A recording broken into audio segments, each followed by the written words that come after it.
friends, welcome back to Cosmopolitan Cornbread. So I am making a pear preserve today. This is actually my second pear preservation recipe of the day. And I just got done peeling, coring, and crushing 3 cups of pears. Put those in my pot here, and now I'm going to add in a 1/4 cup of apple juice.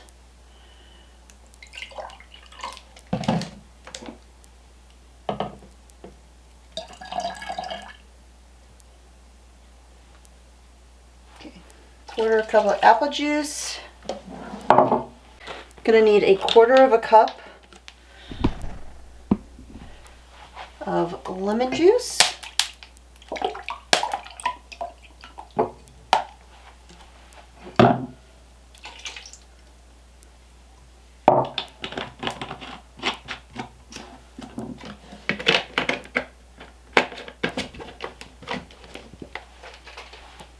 Alright, let me kind of stir that together so the pears are all covered with the acid from the lemon juice and apple. Oh,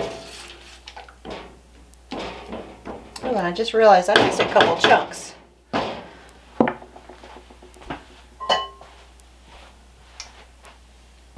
Mash those up a little bit better.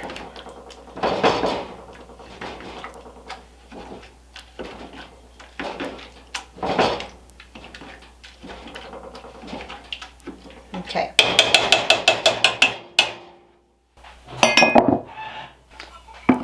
Alright. So now I'm going to need 2/3 cup of dried cranberries that are just kind of roughly chopped up.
All right, 2/3 cup.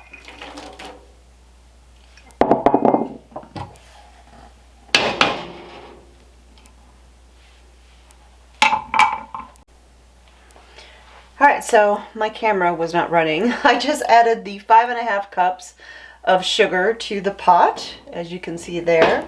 And now I am adding in 2 teaspoons of cinnamon.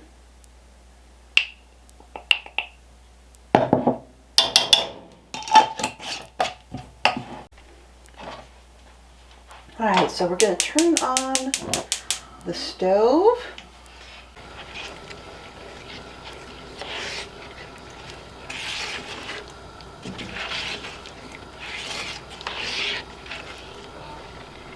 Alright, so we're going to bring this up to a rolling boil to where it's boiling hard and won't stop when you stir it briskly.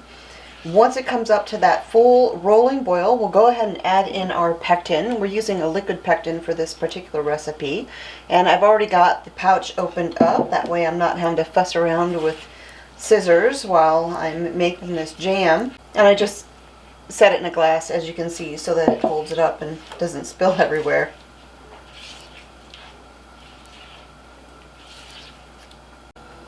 So while this is heating up, I do have my jars already washed and everything heating here in my steam canner. This is a high acid recipe, so you would process the jars in either a hot water bath canner or a steam canner like I use here. I love using my steam canner because it's very lightweight.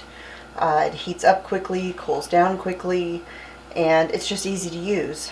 And so anytime I'm doing a batch of something that's high acid and I don't need to be able to double stack jars, then I generally will use my steam canner here.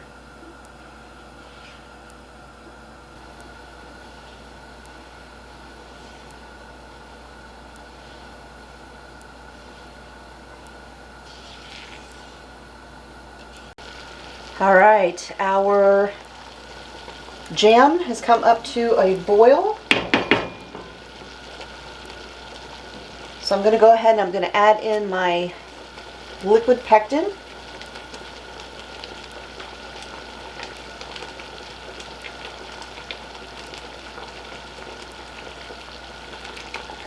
And I'm also going to add in a half a teaspoon of butter. This will help prevent the foaming that you can see starting to happen in there.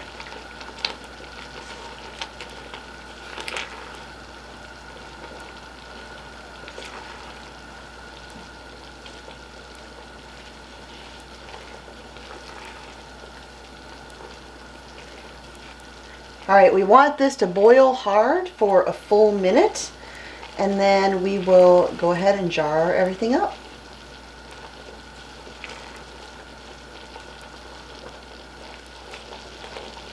Alright, I'm going to turn this off, and then I'm going to grab one of my spoons out of the freezer. I always keep a few in there.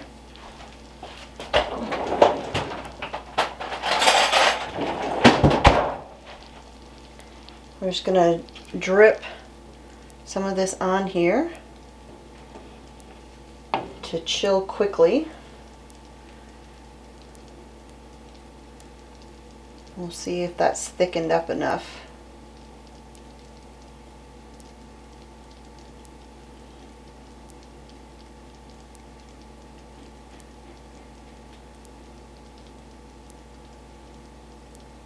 Okay, that's not quite thick enough. So I'm going to let this boil hard for a little bit longer.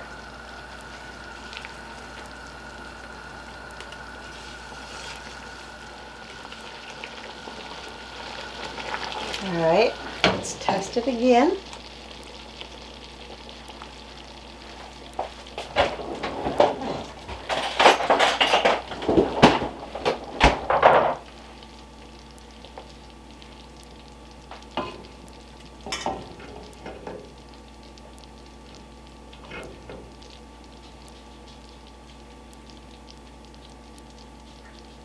This smells so good.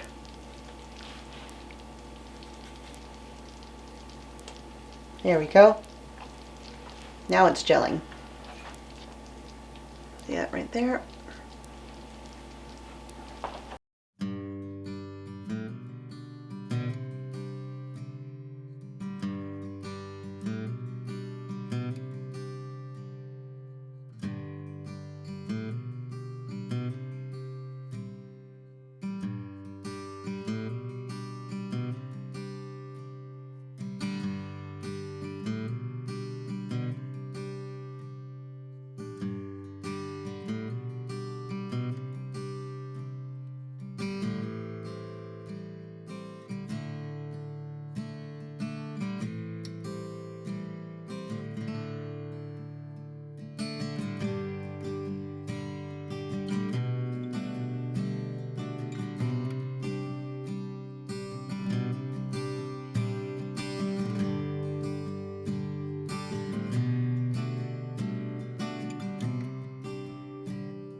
Alright, so I'm working on jarring up the jam here. I'm filling up 8-ounce jelly jars to about 1/4 of an inch of head space, which is the top of the food being jammed to the top of the jar. I use a bubble wand or chopstick to remove any air bubbles. Wipe down the rim of the jar with some white vinegar a damp rag dipped in it, and then put on a ring and stick it back into the canner.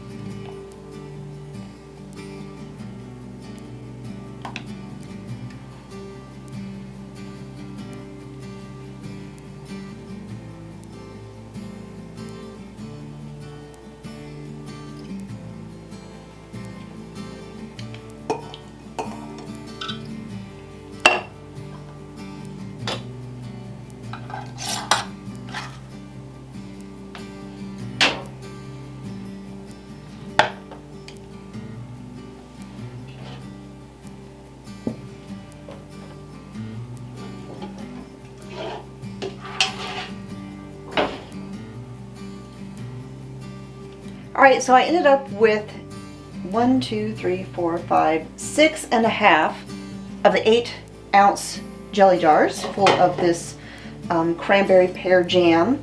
And so now we're just going to kind of crank up the heat a little bit and let the steam canner come up to temperature. And once it's reached the appropriate temperature, we'll go ahead and process these jars. The processing time is 10 minutes, and it doesn't matter if you are using a steam canner or a hot water bath canner, the processing time is the same. Of course, that is for 1,000 feet or lower elevation, which is standard for canning recipes. If you live at a higher elevation, you will want to adjust for that, and you can find out how to do that. I have an article on my website that explains that. I'll put a link to it in the video description down below.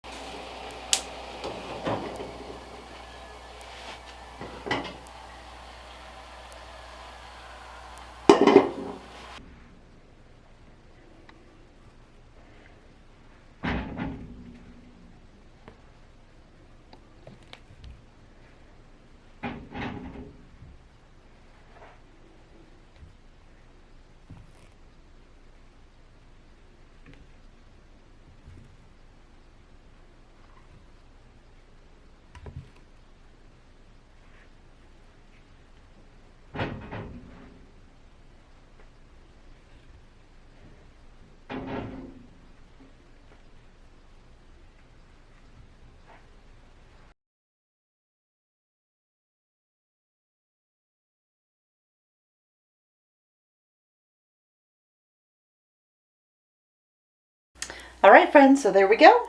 The cranberry pear jam is finished, and so now we're just going to let it sit here overnight. Tomorrow I will remove the rings, test the seals, and then I will wipe down the jars with some,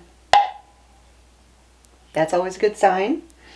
Then I'll wipe down the jars, label them, and they'll be ready to go into the pantry. And of course, as always, anytime there is a jar that does not seal, which almost never happens for me, that item would go into the fridge to be used right away.